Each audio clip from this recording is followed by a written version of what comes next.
Hello, everyone, and welcome back to the show. This is Reservations, and I'm Jeremy Blair. And I'm Rain Whalen. Jeremy, who's this guy with us? Oh my God, that's our handsome friend. Whalen. That's our handsome friend, Alex Horton. Hello. Yeah. I am Handsome friend and all around our own personal Gandalf. That's right. and your hopeful ticket to more YouTube views, because I think that I'm the reason Shaun of the Dead is the top one. So Absolutely. we'll see how this one goes. Guys, we're gonna have so many views. Like, we're not gonna know what to do with ourselves. We're gonna be drowning in views. Dude, YouTube is going to be contacting us, be like, guys, we have to partner up. Mr. Like, we have YouTube to. himself. Yeah. Steve YouTube. Yeah, Steve YouTube. Well, see, that's a joke I stole from the Smosh movie. They had Michael Ian Black, and he's Mr. YouTube, Steve YouTube. Steve YouTube. Yeah, but he corrects everyone. He's like, just call me Steve YouTube, Steve YouTube. Steve YouTube. We're off to a fantastic start. Wonderful. So before we get going, like really going, as we were just kind of literally discussing, I saw Deadpool and Wolverine. I'm not going to say anything, and I don't want to overhype it because I think it was great. It was exactly what I wanted it to be and more, and that's all I'm going to say about it. Because I don't want to overhype it for you guys, and then you call me and yell at me like, Rain, that was atrocious. We can't believe you would ever attach your name to that. Well, now I'm going to say you're underhyping it. So if I go in, I'm like, dude, why did you hate that movie so much? I guess I just don't get you, man. no matter what, you're getting a phone call. I guess that's what we're saying. No matter what, yeah, I'm gonna be dead asleep and get a phone call from one of you like, you son of a bitch. Yes, I woke up at 4 a.m. to call you and yell at you. Like, okay, thanks. Okay, thanks. Bye. Good night. Well, Jeremy, so did you prepare for this one properly this time? Yes, I picked the correct discs this time, and I watched the extended edition. So good. Thank God. Congratulations. Well, in case everyone's forgetting, we are in the middle of our 3-part series over the Lord of the Rings. Today being the Two Towers. Now, Jeremy, as we kind of left last week's episode, it seemed like you were really excited to talk about this one. Yeah, I mean, I'm excited to talk about most of these, obviously, but I don't think the Two Towers gets enough love. I think that it's seen as an obvious bridge between the introduction and then the finale. Even though there's a lot of great stuff that happens in this movie, especially Sam's arc. And we get Gollum, we get the Battle of Helm's Deep, so and Treebeard. So these are all major positives. I would have never guessed it on your list of positives. Treebeard would have been on there. He's awesome. I mean, I'm not saying he's not. I was like, on Jeremy, on my bingo card of what Jeremy likes of this movie, Treebeard was not on there. I mean, he has a hard time deciding who's a hobbit and who's an orc. Other than that, I think that he's a great asset. I mean, he's very old, so his eyesight's probably not that great. You're right. And they're similar sizes, so I can see why you get mixed up. You're right. Well, if you're that big and that old, I guess everything looks the same. And I look at the ground and I see two bugs. It's hard to say unless I get real close to them. Right. You're right. Absolutely. Oh God. So okay. So Alex, do you feel the same way that Jeremy does about the Two Towers? I do. This was actually my favorite one growing up. and I watched this the most. So when you asked me about this one, I was like, absolutely. I don't know why. I guess I don't know. I guess I really liked Films Deep, but yeah, there's a lot of great things in it. I guess I did like the ants are a good thing too. You know, I really like trees, so giant tree people, right up my alley. You know, I don't have to go out and hike in the woods. The woods can hike around me. That's right. The woods will come to you. Yeah. Honey, we have the woods at home. No, I want the woods that come to me. Yeah, I would agree. I would agree that this one, I don't think gets a lot of love. I think you're right, Jeremy, because, you know, Fellowship is so fantastic of bringing us into this world. And then, of course, obviously Return of the King is just as fantastic because it's the triumph over evil. And so, yeah, I feel like a lot of people do view The Two Towers as like, well, it's just the middle story. And it is, but it does add so much. And especially, I just learned that Peter Jackson and his team, Fran and Philippa, had to kind of Frankenstein this movie together from different parts of the books to kind of have this satisfying middle chapter of this trilogy, which I think is really interesting. Mm-hmm. But then again, I've never read all three books. It seems hard, so I haven't either. So. It's been a while since I have. But yeah. So Jeremy, I have had a lack of sleep since last week. Did I do a synopsis last week? No? Okay. So we're not going to do one again. So all everyone needs to know really is we're literally picking up where we left off at the end of Fellowship.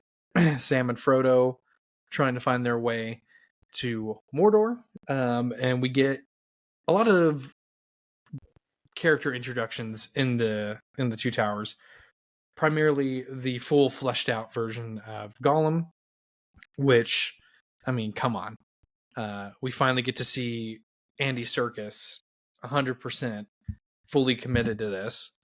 We get the introduction of my favorite character, Éomer, because Carl Urban is the man.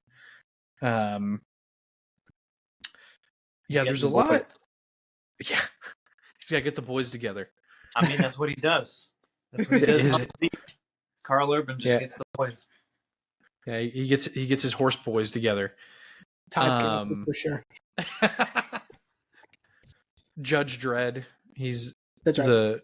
He's the boys and the judge.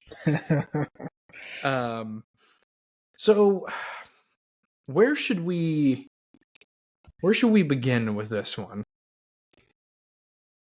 I think the most important bit about the beginning of this movie for me is we get introduced to Gollum, because Gollum is really the ghost of Christmas future for Frodo, if Frodo were to succumb to the powers of the ring, right? And we see throughout the Two Towers that he is very much struggling with the burden of holding on to it. Yeah. And Gollum is that constant reminder of what could happen to Frodo.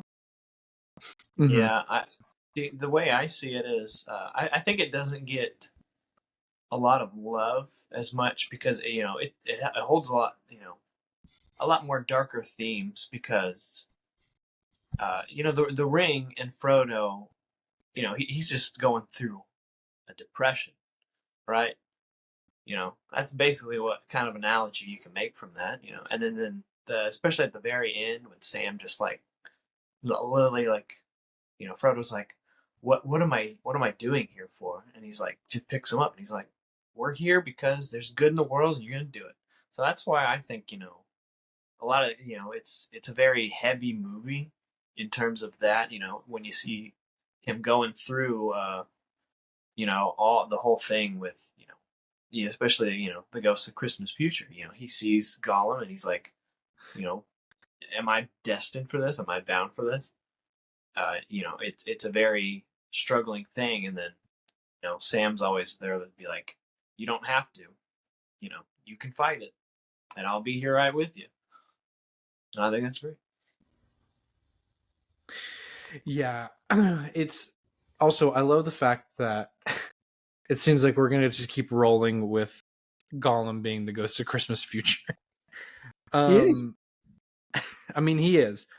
But yeah, and it's kind of what Jeremy, what you touched on last week about Sam's arc, especially in this film, is Sam really kind of lives up to what I said last week of him being the North Star, everyone's guiding light. And I love that we get this opportunity in this film for Sam to really step up, because I remember, I didn't mention it last week, but I remember the first time watching Fellowship, I didn't really like Sam. I felt he was kind of annoying.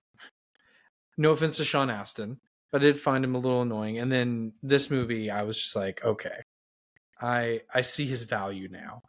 And I think Sam, this video I watched, the video I sent you, Jeremy, they say it, and I kind of agree that Sam kind of really is the true Lord of the Rings, because he's the ring bearer's bearer. And a ring bearer eventually himself. That's true. Oh, really? Well, once we get the next movie, yeah. Oh, right. Spoilers for next week. Oh no! You can cut that out. I apologize. In my head, in my head, it's honestly just one big seamless thing. So yeah. Okay. So we've kind of established that for this film, they did the thing of the sequel, the next movie being darker in theme and in tone. And then thankfully we just have this beautiful arc with Sam kind of shedding light in all this darkness. But where do you think we should go from there? Because, there's I feel like a lot of ground to cover in the Two Towers. There is. I would say that the reason that I feel that you think it's so much darker in tone is because for a story, like as Alex was saying, if you think about it as one giant story, which it is. It is one book with 3 sections. This is the all is lost moment, which happens in the center of, most stories. So you have the all is lost moment, which is the Two Towers. So that's why it seems so doomy and gloomy, because we get some moments of hope throughout, but in general, it's sort of, where do we go from here? Where we need to figure this out or we'll lose. Yeah. And that's sort of where we end the story, which is so which is bizarre if you think about them as 3 separate things, but as one thing, it's just, this is their lowest moment and they will rise back up. I also think that's very reflected in the color palette of the film, because you think of Fellowship, it starts off in the Shire and it's bright and green, and then you go to Rivendell and that's bright and green, it's beautiful, and even at the very end, they're getting towards Mordor, so it's a little less, but it's still green. And then you get into Two Towers, right? And Frodo and Sam are in the boring, the ugly swamp marshes. They get to Osgiliath, right? And it's just this broken down stone city, and it's, no color, no life at all in it. And even Helm's Deep is, this gray, just, giant force that just, looks hollow. I mean, it is, because it's a cave in a mountain. But, just, overall, it's just, and I think that's why they went that direction, with that color theme. Because you think of, you know, later on in the next movie, you know, some of that imagery, you know, it's a lot brighter, like, you know, uh, Gondor, you know, City of White. Agreed. Yeah. There's something I was going to say. I was going to piggyback. Oh, Jeremy, you saying that this is sort of like the all is lost story. In that same video, and again, hopefully Futurine credited it back when I first mentioned it, they said that the two towers, yes, is the Tower of Barad-dûr and Isengard, but also the towers are sort of metaphorical in the sense of despair and hope. And I think that makes sense for what you were saying about this is the all is lost portion of the story. Well, because we're in the first one, of course, we're introduced to everybody, and we are beginning this very long, treacherous journey. And then in this one, we're getting introduced more to the influences of Saruman and Sauron. I think in my favorite example of this influence is Wormtongue. I think that Brad Dourif is incredible in this role. If we didn't say it enough when we did One Flew Over the Cuckoo's Nest, dude, Brad Dourif is the bomb. Yeah. Because it shows that Saruman can influence people through other people. So he has a very far reach. Yeah. Shit, I lost it again, man.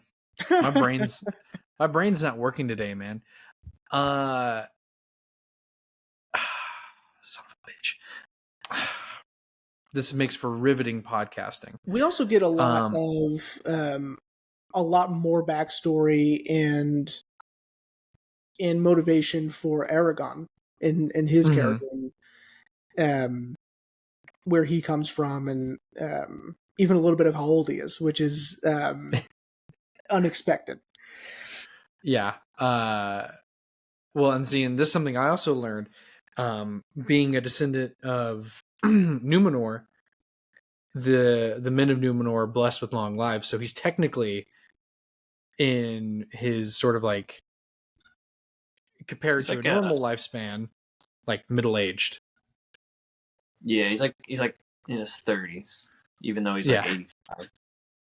Yeah. Yeah. But yeah, oh no, now I remember what I was gonna say. So kind of going off of what you were saying, Jeremy, about like these storylines, because again, coming off the heels of Fellowship, you know, this Fellowship has sort of splintered off with Aragorn, Legolas, and Gimli hunting the orcs that took Merry and Pippin, Sam and Frodo off on their thing. And then we get the reintroduction, which I can't think of another movie that's done this, but the reintroduction of Gandalf sort of really back to life, not even reincarnated. It's him just brought back to life.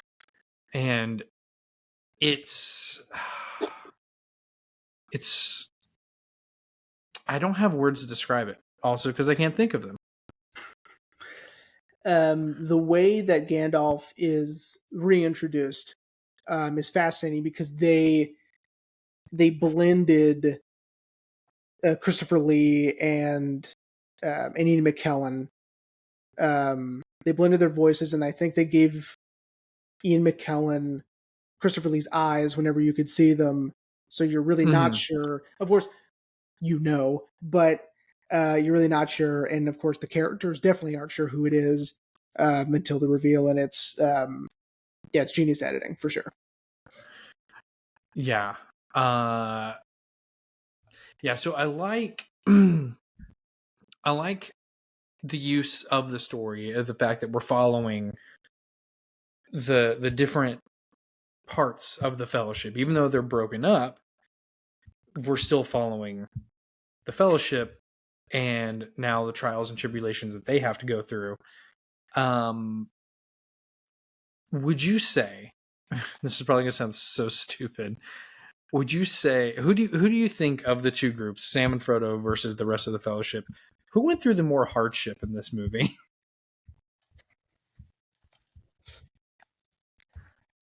More hardship. It's a hard question. Huh? No. I don't know. That's a good question. I think, and we'll focus on each of them individually, I assume. I would say, in terms of just stress level, I would say that it's Aragorn, Gimli, and Legolas. Dude, they fought a war, so it's a battle. Yeah, I feel like more emotionally wise, Sam and Frodo, of course, get that, but like Aragorn and Legolas and Gimli are also like trying to make sure that Rohan doesn't die, during all this. Yeah. Like, while also trying to figure out a way to keep them, safe, even though they have no idea how. So. Yeah, because different kinds. What's Saruman's plan again? Like, if Rohan falls, it's meant to be sort of like Rohan is the example, right? Yeah. So basically, Mordor sits more east of Gondor. Gondor is basically like the big giant force that's been keeping Mordor at bay and all its things. So Saruman's plan is to he uses Wormtongue to poison the mind of the king, and that's when he basically sends all of his soldiers away. That's why he banished Éomer. That's why he was riding around collecting the boys, as Carl Urban does. So, so basically it's Mordor, Gondor, Rohan, and then Isengard. So he's basically trying to push his more influence so that they can flank Gondor and eliminate them. That's what his plan. Okay.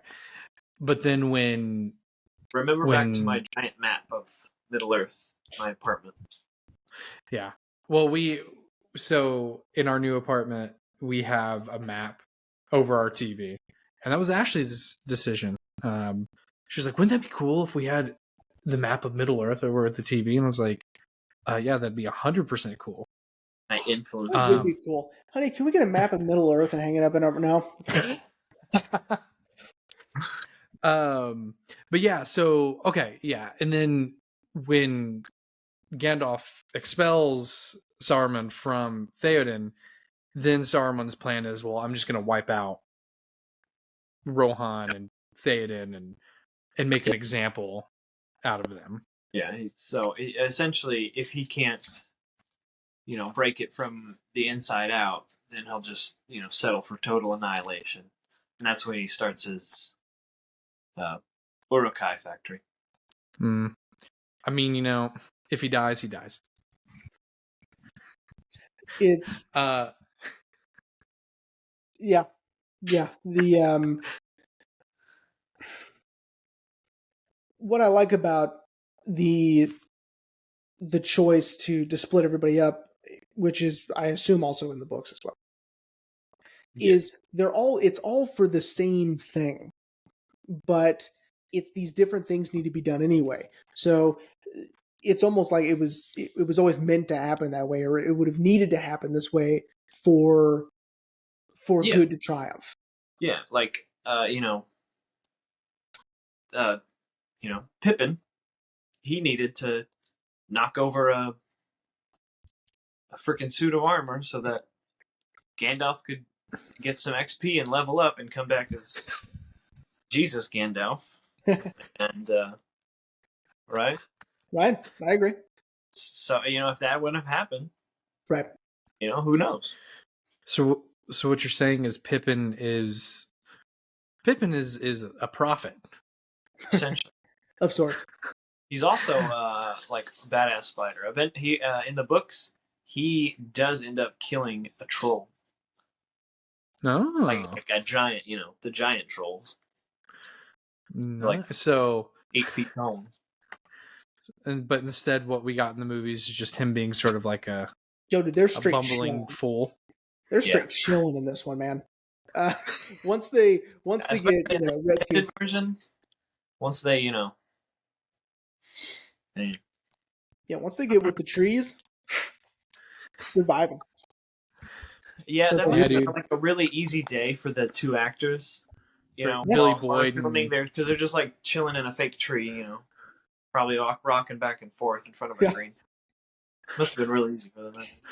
I know. I was, I saw this interview with Carl Urban where they were filming a lot of the stuff for Rohan, and a lot of the horseback riders were like, well, hey, we want to camp out on location and wake up like at 4 a.m.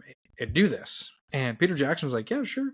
And a lot of the other cast, like Vigo and Carl and Orlando, were like, well, can we do the same thing? And Peter was like, yeah, I mean, that's what you guys want to do. And I think Carl implies that they partied a little bit, but then the next morning they got up, shot the scene, and once they got the scene shot, Carl looked over and he sees Orlando Bloom move out of frame of the camera and then keel over and just vomit. And apparently the rest of them were like, oh, I mean, we feel great. Like, I don't know what's wrong with him, but we feel great. Poor guy. Yeah. Okay, so Jeremy, so I think you're right. I think we should talk about the separate groups. Personally, that's just how I feel about the movie. I think we should start with Aragorn, Legolas, and Gimli's section of the story. Okay. Just because I definitely think it makes up about 65% of the movie. And I feel like it takes up more of this movie than Sam and Frodo and then Merry and Pippin. It does take up quite a chunk. I'd agree with that. Yeah, I mean, it starts off with, of course, them trying to look for Merry and Pippin. Right. And fun fact, when Aragorn kicks the helmet, anyway, his toe broke, and that's why he's screaming so loud. Oh. When that scene happened, Ashley was in here reading, and it happened, and I yell from the living room, "Did you know?" And it kind of took her a second, and then she was like, "You're dumb." I'm like, I know, but I mean, it's tradition. Yeah, you have to tell the whole world. So what did you think about Aragorn's cool little superpowers where he can touch the ground and know what happened 12 hours earlier? Dude, I always was like, man, that's so cool. I like to believe that after he became King of Gondor, he was just like the best detective and there was no crime. He just said, yeah, you stole this. Yeah. I just assumed it came from him being an experienced tracker. It all has something to do with the Numenor. Which is interesting because the Numenorians, the people of Numenor, used to live by the sea until it was swallowed up by the sea. Yep. And you can watch all of that in Rings of Power. Streaming exclusively on Amazon Prime. Sidebar. So I texted Jeremy the other night because I started it. I was like, you know what? I trust Alex. Alex says it's good. I'm going to start watching it. Well, you never finished. And yeah, I haven't. I only got about 30 minutes into the first episode, and then Ashley and I went home because we were at her grandparents' house. But so far I was vibing with it. This is set thousands of years before. Is it technically during the Silmarillion or even before that? Well, they can't use the Silmarillion, so they have to use the appendices from the books, which is just incomplete. So that's why it's just kind of random. Gotcha. But essentially, that's kind of where they were trying to go with that, even though legally they couldn't. So that's why there's like a bunch of weird filler stuff. Well, I'm assuming now they can, since Amazon bought MGM and MGM had the rights. Oh, I have no idea. I would assume that now they're like, fuck it, we can do whatever we want now. Maybe. I don't know. Who knows? But no, yeah. Of what I saw, I was really vibing with it. I could definitely tell a lot of influence from Peter Jackson, of course, because I mean, how could you not? But I mean, he has 6 movies that you have to kind of tie into.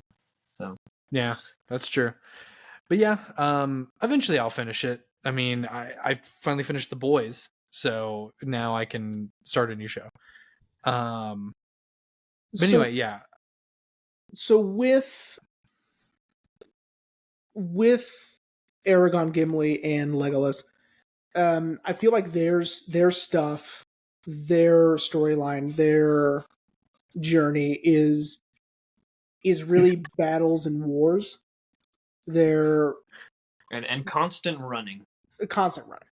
I mean, these guys can't rest for anything. Yeah. Well, I mean, Gandalf told them to fly, so I mean, and they sure did. Because their sort of big picture stuff is, we need to protect the people as a whole. Yes. Mm-hmm. Essentially, they need to protect, the realm of men. Right. And also muster up enough forces, convince enough people to, take up arms, because, orcs are attacking from everywhere these days.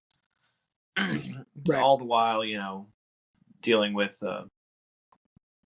trying to convince, Rohan or Theoden to, try accepting help from other people.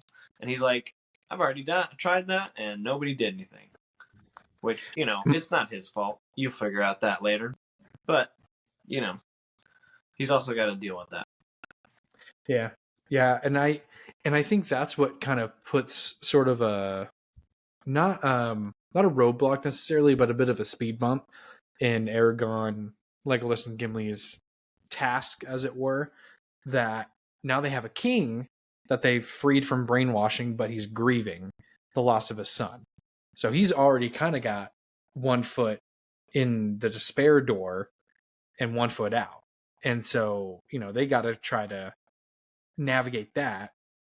And I feel like it just makes their task even harder, especially for Aragorn, who's because I mean, essentially, he sees that Theoden is making a decision that is going to, be the extinction of his people.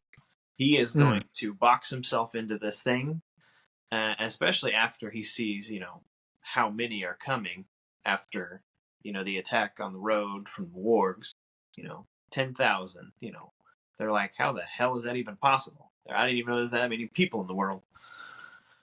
So, so essentially, and that's why Gandalf leaves, because, he knows it. Aragorn knows it. Legolas knows it. He accidentally, well, he doesn't, but he causes Aragorn to slip up and, give some Helm's Deep people some heart attacks, Yeah. Speaks and he's like, then I'll die with them. And they're like, what? Then I should. Wait, what are you talking about? Dying? Yeah, 2 people speak in Elvish, and then all of a sudden, then I'm gonna die too. And they're like, what? I don't think. I think at that point, I'm just gonna go inside the cave. Oh, I'm sorry. See, I can't leave my wife and kids alone. Like, look, I gotta get back down there. I'm gonna call in right now. I'll see you later. Yeah, and I think that adds again to the theory of the metaphorical towers of despair and hope, leaning so well to the title too, is because again, Theoden he's not doing great right now, and but he almost has to suck it up and put that aside because he's got his subjects to protect as well. Yeah. I mean, essentially, he's doing what he thinks is correct. It's just, he's not in the right headspace. but also I don't think he's ever experienced an enemy quite like the Uruk-hai. It's what Gimli says later. They're not just some orcs.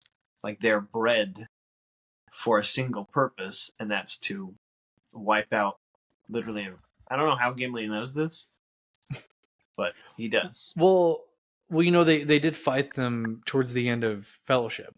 Yeah, but but how would he know that they were bred? So yeah, or what they're even called. That's something I never really like. Is this like a thing that's been around? Do people just make some Uruk-hai every now and then and set them free, and they're like, oh my gosh, they're out again? I never. Someone let him loose again. Yeah. Who opened up who opened up the playpen? Might be some sort of dwarf like lore that's been floating around for hundreds of years, and Gimli's just heard about it. Might be. Maybe. The Battle of Helm's Deep in the books, Alex, if you can remember, do they cut away from the action like they do in the film? I know that's sort of a cinematic thing to jump back and forth to let's see what they're doing. Okay, let's go back. Because if it were straightforward in the book, I mean, that's sort of like, let me skip a few pages. Yeah. I don't remember it. Honestly, it's been like I said, it's been years since I've read it. And I have a goldfish brain now. I understand. I mean, well, and I think I've made Jeremy scared to read the books or even listen to the audiobooks. So, I mean, so all right. So for the Battle of Helm's Deep, obviously this is sort of the climax of the movie. It's what we've been building towards, especially with Aragorn, Gimli, Legolas's storylines. It took 4 months to shoot, which I can't imagine. I can't imagine being an actor going in every day and just being soaking wet for 4 months straight. For 4 months. Yeah.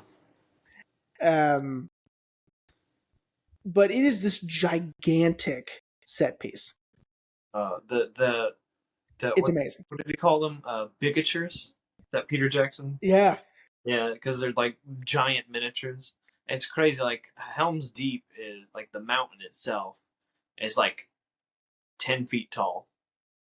Or not, yeah. So, like, the castle itself is about the size of, probably about 4 feet high. So if you look up some, behind the scenes pictures, or if you ever just watch the behind the scenes and the appendices on the extended editions, yeah, it's got some really cool stuff on there. It's crazy how they made that.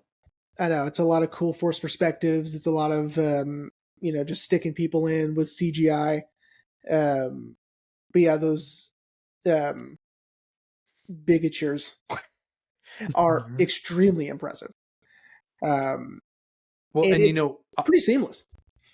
And oddly enough, they would use the same location for Gondor. That's the same place that they filmed Gondor. Yeah, they just took all this stuff off and rebuilt them. That makes sense. I mean, it makes sense. Save money. So, what do you think about the Olympics guy? Everyone's there. The elves show up. It's a huge army, and they're like, this ain't too bad. And then, Legolas has one job, and he fails. Shoot a guy with Olympic torch.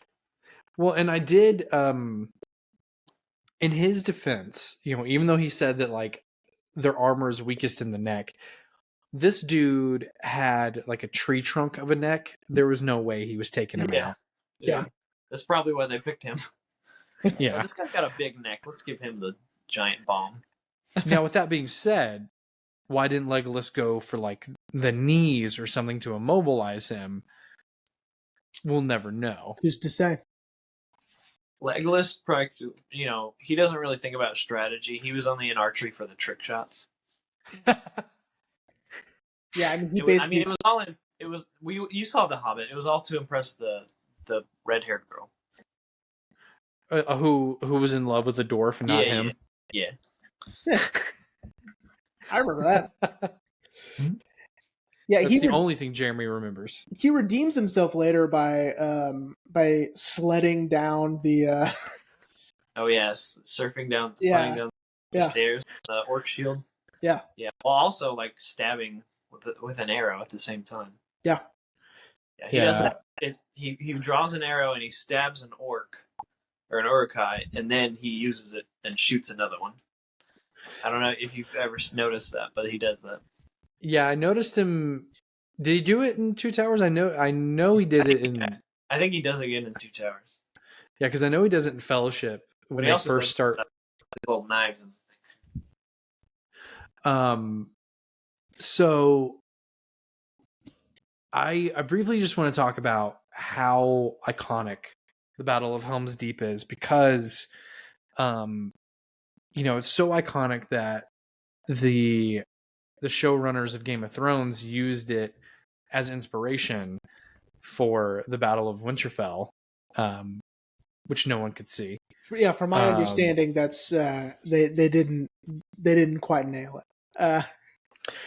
Well, in season 8 of Game of Thrones, I mean, honestly, so many people, talk about that in terms of different like fantasy battles, because there's the Battle of Penethor Fields in the later one, but like in terms of like even in the novel, like like I said, just that iconic image, and especially now for that iconic image that it's a movie, what it is you just can't beat it. Well, it goes back to what we were talking about last week, which is the amount of time, effort, planning for this execution of this scene. I mean, people don't give filmmakers that time anymore. So there's no way. Well, and I think that's kind of like the core of these three movies, like the behind the scenes core of the movies, is that they did take the time, and that all the CGI and visual effects still holds up today. And it's because they did take their time, as where, again, like I mentioned last week, Peter Jackson had like 75% less time on The Hobbit, and it's blatantly obvious that they didn't take their time with The Hobbit versus Lord of the Rings. I mean, people shoot entire movies in 4 months. Yeah. And he's shooting, one sequence. That lasts 30, 40 minutes total when you string it all together. Yeah, so I love that the Battle of Helm's Deep sort of does have a beginning, middle, and end. That we think things are going good for our heroes in the beginning, and then they breach the wall, and all hell starts to break loose with the Uruk-hai invading Helm's Deep. And then we get the end of the most spectacular ending to a battle of Gandalf riding down the mountain with Éomer and the rest of the horse boys, just like fucking shit up, man. And it's the perfect that perfect, Gandalf brings his staff down, and the clouds move, and it just blinds all the Uruk-hai, so they lift all their they're surprised and take all the. Oh, it's so good. I love it. Yeah, and I think that's what we've been kind of saying is, I think that's why this battle is so iconic, that we can track beginning, middle, and end so perfectly in like these beats of the battle. And and I think it makes us as the audience feel like we can share in the victory, that our heroes kind of made it to the end of this battle.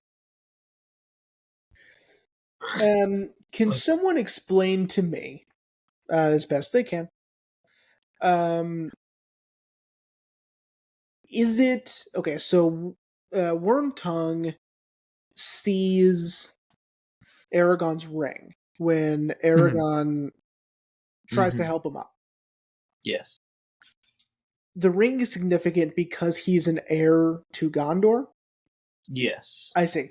And the ring, the shape of it is like a symbol for Gondor. I see. And it was actually passed down from, it actually is it. However, Saruman and Wormtongue, they don't think they don't believe him. They think that he just thinks he is. Okay. Yeah. And obviously, if it turns out to be true, which it is true, that he's an heir to Gondor, then he's a threat to their plans to wipe out all of Gondor. Yeah. Yes, because he could. He could come and say, like, I'm the heir, I'm the king, I'm the heir. We can get rid of the steward. And the people are like, oh, yeah, we'll unite because now we have a king. Yeah, he can inspire hope back into the world of men, and men would probably be. I mean, they'd probably still be corruptible, but less corruptible with someone like him leading them. That's good foreshadowing for next week, Rain. Yeah.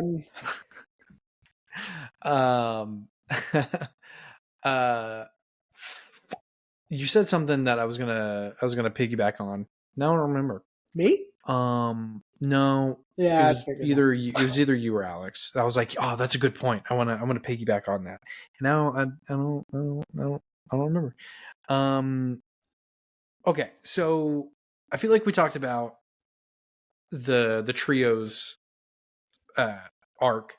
Let's check in with Sam and Frodo, because I feel like this is where Kevin Smith gets his joke in Clerks 2 of it's just walking, because pretty much all of Sam and Frodo's interactions in this movie is just them walking. At face value, you're right. However, it's so dense with important character development because we have Gollum.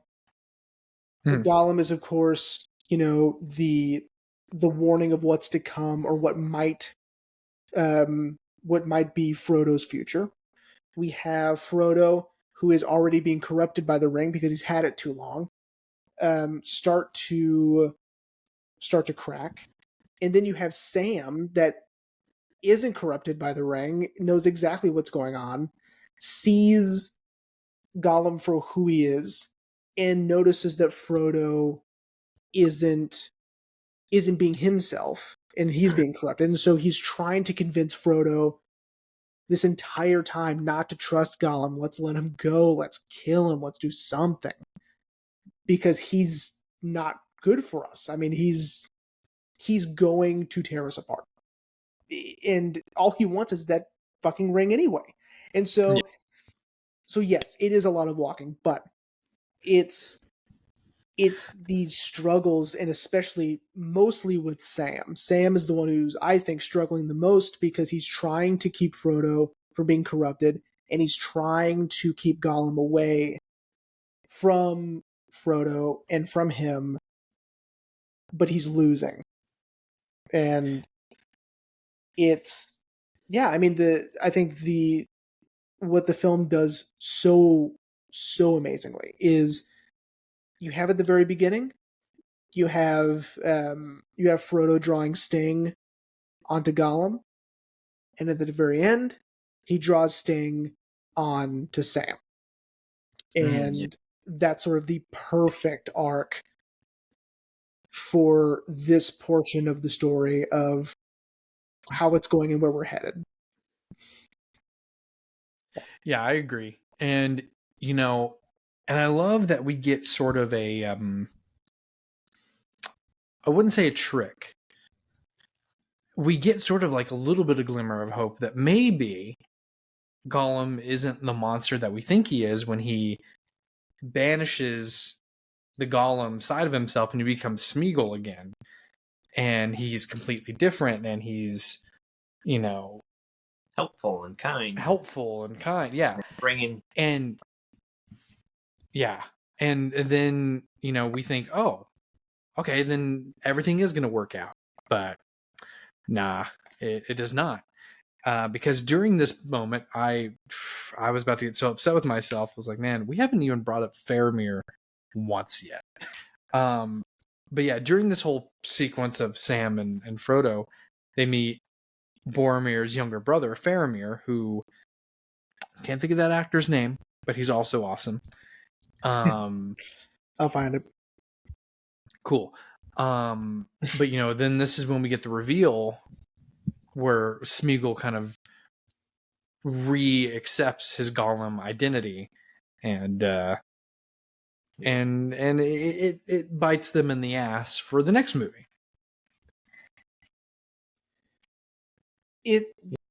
Faramir, to be honest, he's got a traumatic childhood, so he doesn't treat people the way he should. Well, until the end, until he decides to let them go. He's better than his brother. We'll be honest. His brother was almost too late. He did help, save Merry and Pippin, but still. Faramir is much better than Boromir. Yeah. Agreed. I think it's because he's had to endure the emotional abuse from his father, right? And he's just had to live in Boromir's shadow for their entire lives. And that nothing he does is ever good enough for his father. So those flashback sequences are very sad. Yeah, which is interesting because when you see the theatrical release, we don't have that flashback. Like we don't get that flashback at all. But then you see the extended, and you're like, oh my god. And he's ickier than Wormtongue to me. That he's so terrible. That guy, man, he's awful. I love that you just use the term icky. Yeah, he's icky. I mean, he is an icky. You saw me today. I looked it up. John Noble is the actor's name. I just want to say this one other sidebar. So he guest starred in a show, Legends of Tomorrow, that was on the CW. He plays like a demonic character, but then in the last episode, he shows up as Denethor because the Legends of Tomorrow travel through time, and they go to when they're filming Lord of the Rings so they can record him because they make a meta joke. They're like, this demon sounds a lot like John Noble. And so they go back in time, have him read some lines, and it's the funniest thing because they like go to his trailer, and he was like the nicest dude. He's like, "Oh, hey, how are you doing?" And they're like, "We just got some new lines for you to read, sir." And he's like, "You can't be changing Tolkien, mate." And they're like, "No, this is just for like promotional reasons." And he's like, "I mean, I guess I'll read them for you." And it's dumb but kind of funny at the same time. Interesting. He's also it's too meta. He's also on The Boys. Well, bringing that up too. Really? Who's he in The Boys? He's his dad. He's Carl Urban's dad. Holy shit, that's right. Oh my god. Oh shit. And then he's just over here, driving a wedge between Sean Bean and whatever that guy's name who plays Faramir, David Wenham. That's it. Yeah. But anyway, so Sam and Frodo, like we kind of said at the top of the show, go through definitely the most emotional draining story throughout the movie, especially with Faramir, essentially resigning his fate to his father by letting them go free. Mm-hmm. And then, Jeremy, to quote you, we get the chillest part of the story, which is Merry and Pippin just hanging out with trees. Yeah. Essentially. I mean, this didn't start off chill for them. No. That's true. But, then most of it was trees, so that's pretty cool. One of my favorite bits in the extended version is when they're like hanging out, just and then they start drinking the int water, and they like literally start growing like right then and there. And he's behind them, and he's like measuring them. He's like, "How are you taller?" Like I've always been taller. I've always been the tall one. No, I'm the tall one. Oh yeah, you're the short one. While Frodo and Sam are out here wallowing in grief and despair, they're just drinking some nice fresh spring water, hanging out and hiking around. Which is good because we need a break from the despair every now and then. And that's what Merry and Pippin are for. Well, and this also shows some character growth with Merry and Pippin. When Merry tells the Ints that, like, you can't just bury your head in the sand and hope this goes away. Like, you live in this world too. You need to fight. You have to do something about it, or it's going to come for you. It's just like that old adage. They came for my neighbors. I didn't say anything. They didn't. But then they came for me. They came for the forest, and nobody came. Or Treebeard. Too bad Aslan wasn't there to save them. That's true. Also, one thing we should mention is that Treebeard is played by John Rhys Davies as well. That's right. Yeah.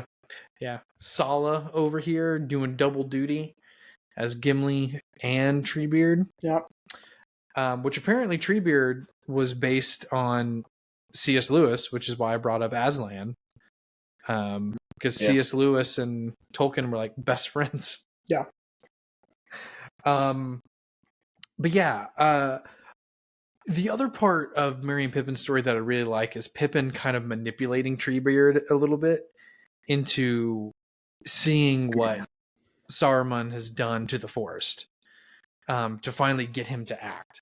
Now, of course, Pippin couldn't have known that's maybe what Saruman had been doing, but I think Pippin's goal was like, you just need to see what he's done, and then maybe you'll do something about it. But yeah, the whole Ents sacking Isengard, I know it's not meant to be funny, but it cracks me up just because these giant trees are just absolutely wrecking shop on these orcs and committing mass genocide, essentially. Yeah. And then I love the part where that one tree, that one Ent is on fire because they're like fire arrows. So they release the river, and he just runs in and like dunks his head in the water. That part always makes me laugh. Well, this brings us to the climax of the film, which is Sam's speech, which is, I mean, it's probably supposed to be, but it is my favorite part of the movie. Yeah. It's. I think Sean Astin really cemented himself way back in the Goonies as he's the guy to make the speech to really rally the troops. Yeah, he's got that emotional gravitas to him. I agree. Well, I mean, it's the weight of the whole story up until that point, where he doesn't want to give up because then it was all for nothing, and then we lose. So it's not worth it to give up. And his line in the beginning of his speech, which is, by rights we shouldn't even be here, is a meta line because in the books they aren't there. They don't end up in that town at all, or wherever they are. Osgiliath. Yeah. I don't think they ever go to Osgiliath in the books, but Peter, Fran, and Philippa were like, they got to go somewhere. So there we go. Yeah. But yeah, you're right. This is really where the emotional weight of pretty much everything we've been talking about really kind of comes to a head with this just beautiful monologue of Sam saying how, like, there's a lot of darkness and death in these old stories, but there's always a happy ending, and we can have that happy ending too. We just have to fight for it, and it's so good. It gets you pumped up. I mean, it gets you pumped up and then it ends. But yeah, I mean, it does sort of, get you hopeful for the conclusion of the story. But then, of course, Gollum will seem to, take the wind out of your sails a little with that tracking shot, which at the time I think was like the longest CGI shot in movie history up until that point, because like 2 minutes or something. Yeah, of him scheming. And of course, it's what Sam was warning, Frodo about this whole time, which is he's not to be trusted. Gollum is in a filmmaking and design standpoint, it's brilliant. Gollum, especially when he goes back and forth from we'll say Smeagol and Gollum. His pupils are more dilated when he's Smeagol, and they're more like pinholes when he's Gollum. And the way that scene is filmed, by the way, if we can go back a little bit, where he's going back and forth with himself,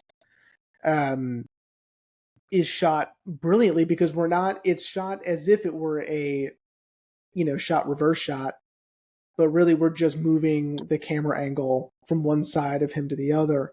Because he's not on the other side of the room, he's stationary, he's in the same spot.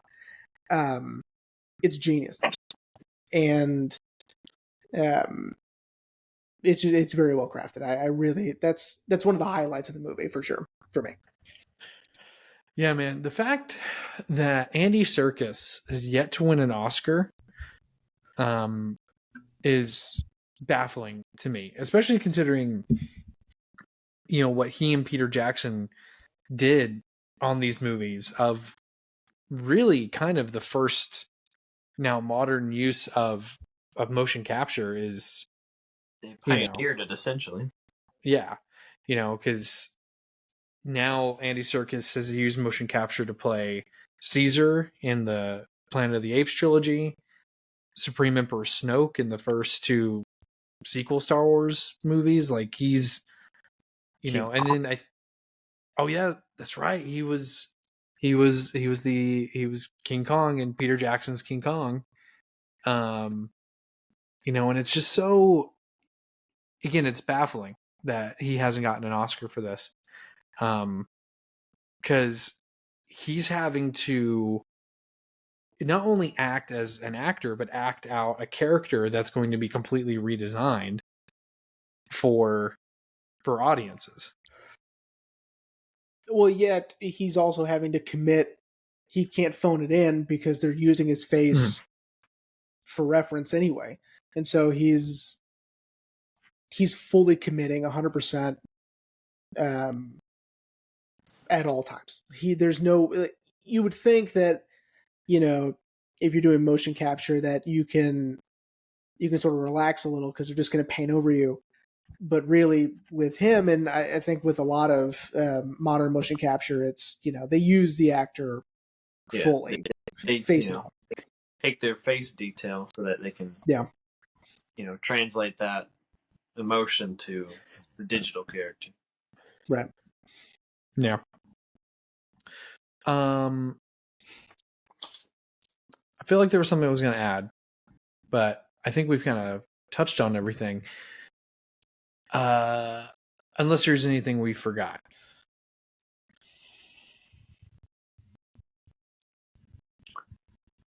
I mean, I'm sure there is. There's a lot about. I'm sure. There's tons. Like there's the stuff with Erwin and and Aragon. There's Arwen in Aragon.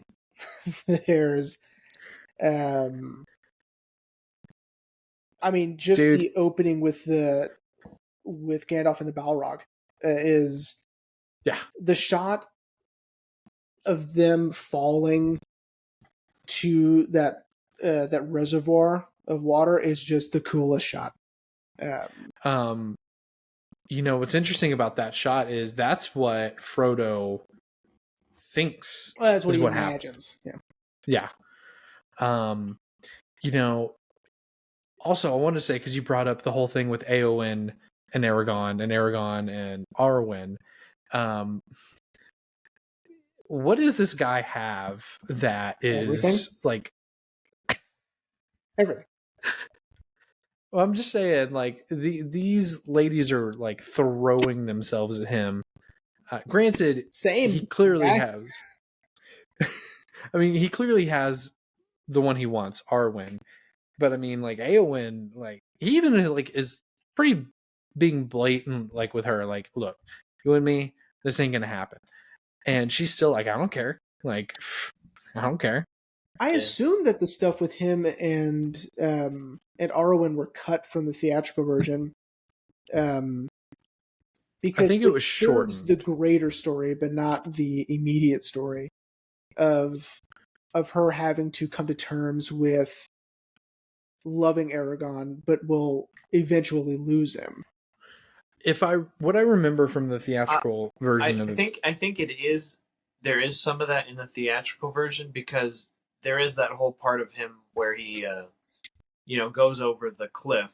The necklace. And he thinks he's going to die. So, there is that terms of like, oh, did he just die? Was he correct in saying, oh, you don't want to love me. What if I die?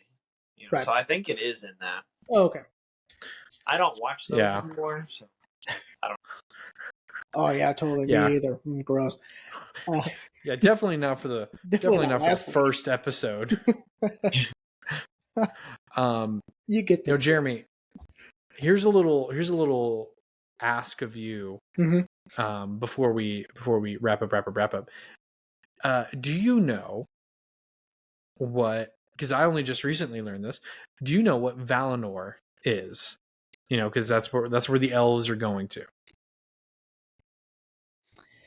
It from context, it's a place.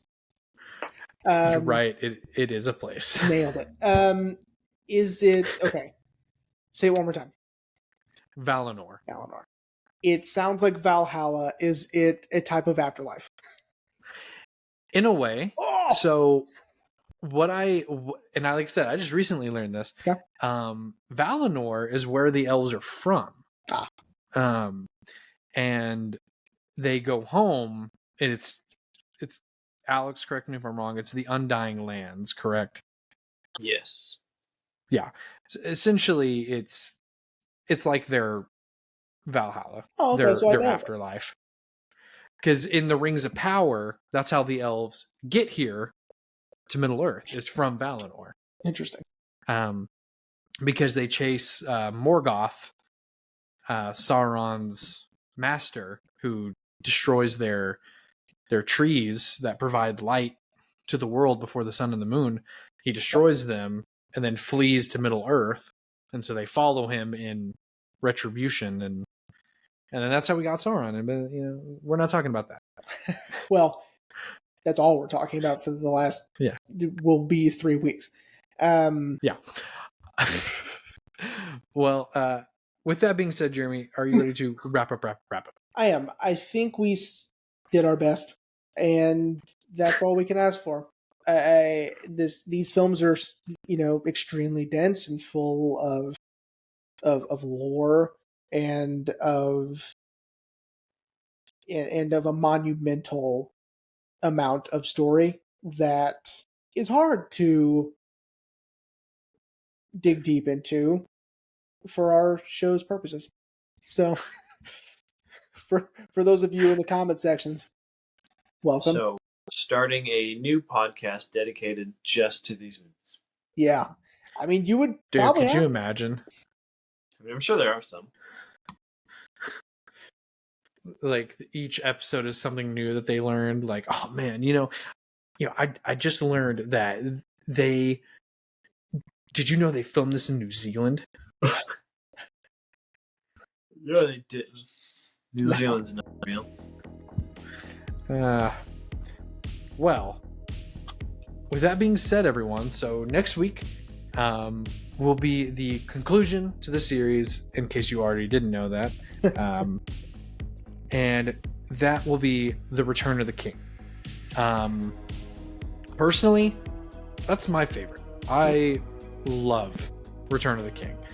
I don't think it's better than the other films. I think all three of these movies together are phenomenal, but in terms of story, in terms of conclusion, it's my favorite, man. Like, and again, Jeremy, who, you have your man crush on Aragon, our man gets his time in the sun, and he's got so many great lines. One of my favorites is him running into the hall in Rohan. Gondor calls for aid. And they're just like, all right, let's go. Do it. And keep your eye out for a special guest next week as well. Yes. We won't. Yes, and speaking of special guests, Alex, buddy, thank you for being on with us, man.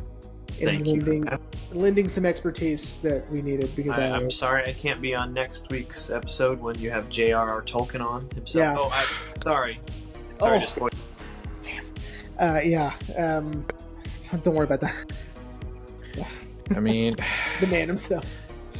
man, we only have enough in the budget for one extra guest. So Yeah, that's right. I mean, we kind of blew the budget on a necromancing spell to get him back just for this. That's right. Yeah, it's all right. All right, everyone. Well, we hope you enjoyed part 2 of our Lord of the Rings series, and we'll see you next week for Return of the King.